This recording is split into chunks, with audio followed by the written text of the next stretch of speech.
بسم الله الحمد لله والصلاة والسلام على رسول الله وعلى آله وصحبه ومن والاه رب اشرح لي صدري ويسر لي أمري واحلل عقدة من لساني يفقهوا قولي. Et j'ai envie de vous raconter une super belle histoire qui a été racontée par un de nos savants contemporains. Wallahi al-azim, qu'elle est très émouvante.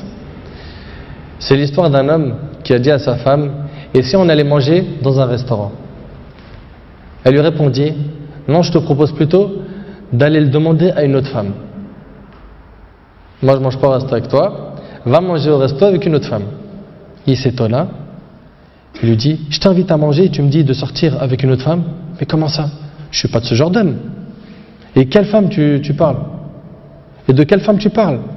Elle dit: ta mère. Imagine la scène. Ta mère, je renonce aujourd'hui à ton invitation pour que tu invites ta mère. Ça fait longtemps que tu ne l'as pas invitée à manger ou à se promener, sors donc avec ta maman. Il lui a dit qu'Allah te récompense. Et il a tout de suite appelé sa mère et lui a dit: maman, prépare-toi, je vais venir te chercher en voiture et on ira manger et se promener ensemble. Sa mère, elle n'a même pas cru. Sa mère ne l'a pas cru. Elle lui a dit: c'est vrai? Il lui dit: oui, par Allah. Viens aujourd'hui, on va manger ensemble.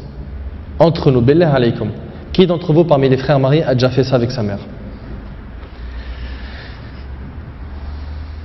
Et effectivement, ils allèrent ensemble au restaurant. Et la mère s'est remplie d'amour, de joie et de bonheur. Pour elle, c'était un beau rêve.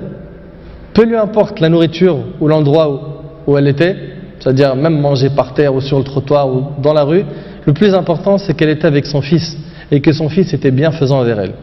Et qu'il ne l'a pas oublié, qu'il ne l'a pas négligé en s'occupant de sa femme et de ses enfants, et elle passa un jour avec lui qui était l'un des meilleurs jours de sa vie.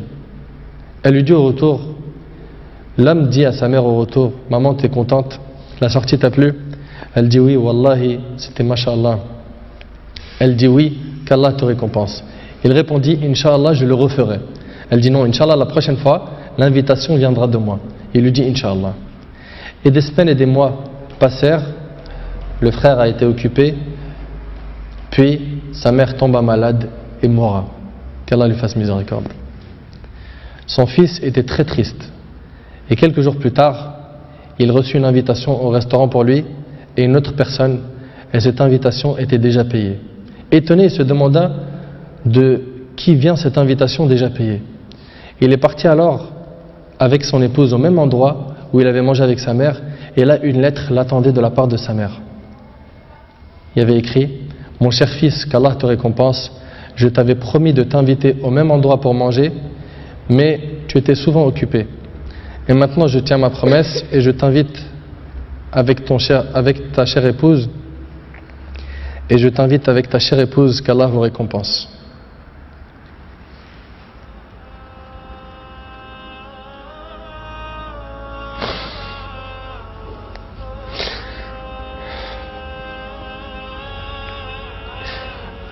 Wallahi mes frères, la valeur de la mère elle est très sacrée. Faut pas la mettre en colère. Cette histoire d'amour entre cette épouse et sa belle-mère est magnifique. J'espère que nos frères et sœurs vont tirer des leçons de ce genre d'histoire d'amour entre les épouses et les belles-mères et d'essayer de reproduire ce qui s'est reproduit dans cette histoire. C'est qu'après le décès de la mère qu'on connaît sa valeur. Votre mère, si elle a envie, profitez, embrassez-lui ses pieds. Demandez-lui pardon pour les manquements, pour les mauvais comportements. Vous récolterez le succès, Inch'Allah.